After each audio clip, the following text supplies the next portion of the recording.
Sebelumnya di sini kami akan mempresentasikan terkait klasifikasi ilmu dalam perspektif Islam. Saya Septiana Nugraha dengan NIM 036. Saya Maniko Nitina Solihah dengan NIM 035. Simak video berikut ini ya. Dadah.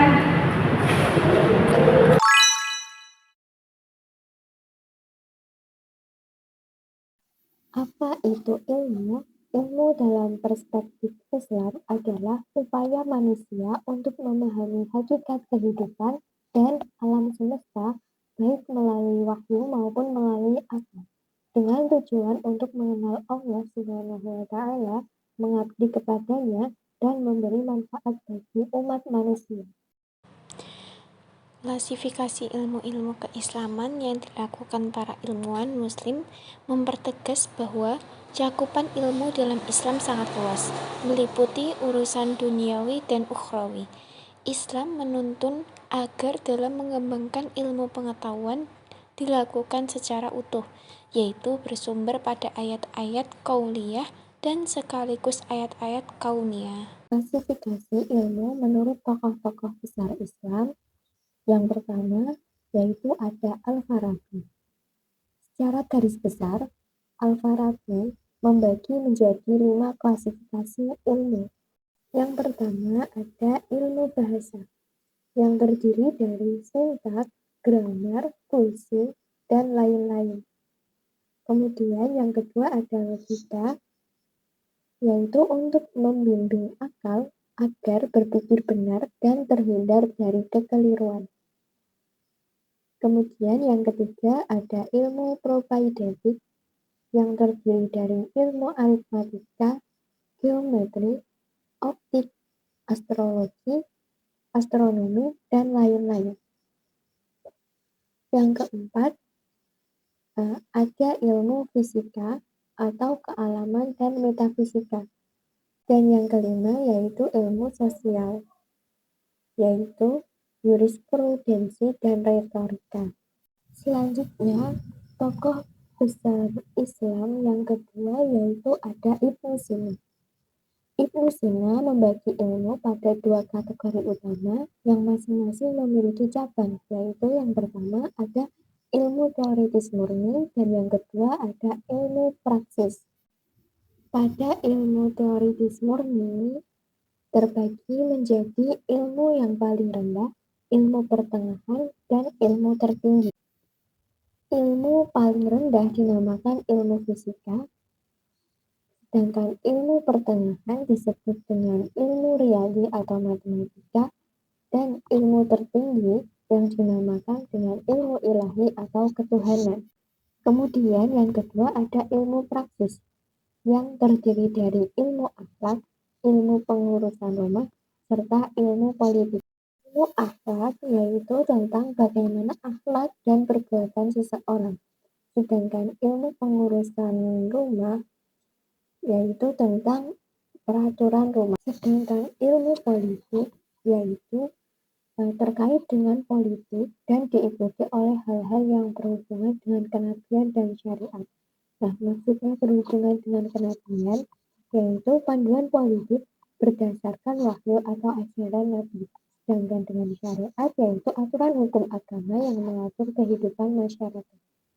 Tokoh besar Islam yang ketiga yaitu ada Ibnu Khaldun. Ibnu Khaldun memilah ilmu menjadi 2 macam, yaitu yang pertama ilmu nakliyah dan yang kedua ilmu akliyah. Ilmu nakliyah yaitu ilmu yang berdasarkan pada otoritas atau ada yang menyebutnya dengan ilmu-ilmu tradisional, termasuk ilmu-ilmu Al-Quran, hadis, tafsir, ilmu kalam, tasawuf, dan takbir al-ru'yah. Dalam Al-Ulum Al-Nakliyah Al-Wadiyah, Ibnu Khaldun menjelaskan ilmu yang terkandung di dalamnya seperti yang pertama ilmu tafsir yang menjelaskan lafaz-lafaz Al-Quran, yang kedua ilmu qiraah yang menyatakan bacaan Al-Quran, yang ketiga ulum hadis yang menjelaskan sanad dan pengkhabaran perawi-perawi tentang sunnah Rasulullah, yang keempat usul fikih yang menjelaskan bagaimana mengeluarkan hukum-hukum Allah. Yang kelima, ilmu fikih yang merupakan hukum yang diperoleh daripada perbuatan manusia. Yang keenam, ilmu kalam yang membahas akidah keimanan dan hujah-hujahnya. Yang ketujuh, ilmu bahasa yang meliputi lughah, nahwu, bayan, dan adab. Jelas semua ilmu ini itu berdasarkan Al-Quran dan As-Sunnah. Yang kedua ada ilmu akliyah atau ilmu yang berdasarkan akal atau dalil rasional seperti filsafat atau metafisika, matematika, dan fisika dengan macam-macam pembagiannya. Nah, Ibnu Khaldun membagi ilmu-ilmu rasional atau ilmu-ilmu falsafah dan hikmah itu menjadi 4 macam. Yang pertama yaitu ada logika, yang kedua ada ilmu alam, yang ketiga ada metafisika, dan yang terakhir ada studi tentang berbagai ukuran yang dinamakan matematika atau takwimi. Yang keempat yaitu Al-Ghazali. Secara umum, Imam Al-Ghazali mengklasifikasikan ilmu menjadi dua, yaitu ilmu muamalah yang terdiri dari ilmu fardu ain dan ilmu fardu kifayah. Dan yang kedua yaitu ilmu mukasyafah. Yang pertama, ilmu muamalah adalah ilmu yang berkaitan dengan amal lahiriah manusia dalam kehidupan sehari-hari, seperti ibadah, akhlak, dan hubungan sosial. Ilmu ini mengatur bagaimana seseorang berperilaku sesuai syariat, membersihkan hati dari sifat-sifat tercela, serta menata niat agar setiap tindakan bernilai ibadah. Ia bersifat praktis dan dapat dipelajari melalui usaha, latihan, dan pengamalan. Sementara itu, yang kedua, ilmu mukasyafah adalah ilmu batin yang paling tinggi, berupa penyingkapan yang diberikan Allah langsung ke dalam hati orang yang sudah mencapai kesucian jiwa melalui mujahadah dan penyucian diri. Ilmu ini tidak dipelajari melalui buku atau argumentasi, melainkan hadiah dari Allah ketika hati telah bersih dari kotoran spiritual. Jika ilmu muamalah adalah jalan yang menata perilaku dan menyucikan diri, maka ilmu mukasyafah adalah tujuan akhir di mana seseorang dapat merasakan hakikat kedekatan dengan Allah. Yang kelima, Qutb al-Din al-Shirazi.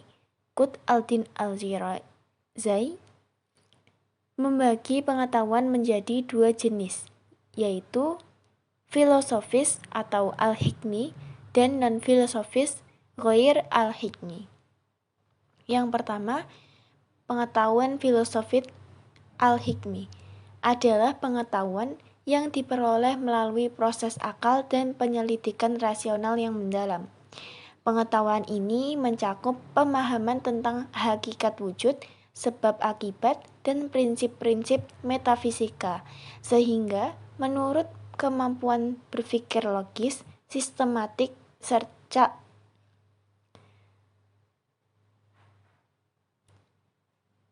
serta analitis. Ia menempatkan pengetahuan filosofis sebagai pengetahuan yang lebih tinggi karena mampu mengungkap struktur terdalam dari realitas. Sebaliknya, pengetahuan non-filosofis atau ghair al-hikmi adalah pengetahuan yang diperoleh tanpa analisis filosofis seperti melalui pengalaman indrawi, pengetahuan praktis sehari-hari, tradisi, atau transmisi. Pengetahuan ini lebih bersifat lebih sederhana dan tidak bergantung pada argumentasi rasional yang mendalam. Selanjutnya dan yang terakhir ada Ikhwanul al-Sofa. Ikhwanul al-Sofa mengklasifikasikan ilmu menjadi 3 kelompok, yaitu pengetahuan adab atau sastra, pengetahuan syariat, dan pengetahuan falsafat. Yang pertama yaitu pengetahuan adab atau sastra. Pengetahuan adab atau sastra adalah pengetahuan dasar yang membentuk kecerdasan bahasa, kehalusan budi, dan kemampuan manusia berkomunikasi dengan baik. Pengetahuan ini mencakup tata bahasa, sastra, sejarah, dan keterampilan bahasa yang menjadi fondasi bagi perkembangan intelektual seseorang. Yang kedua yaitu ada pengetahuan syariat. Pengetahuan syariat ini merupakan pengetahuan yang bersumber dari wahyu dan tradisi keagamaan, mencakup hukum-hukum ibadah, akhlak, dan aturan hidup yang mengarah manusia menuju ketaatan serta keteraturan sosial.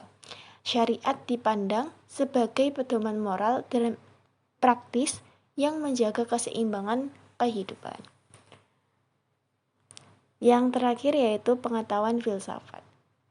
Menurut Ikhwanul Sofa, pengetahuan filsafat ini adalah pengetahuan yang paling tinggi karena berfungsi memahami hakikat segala sesuatu melalui akal, termasuk fenomena alam, jiwa, dan ketuhanan.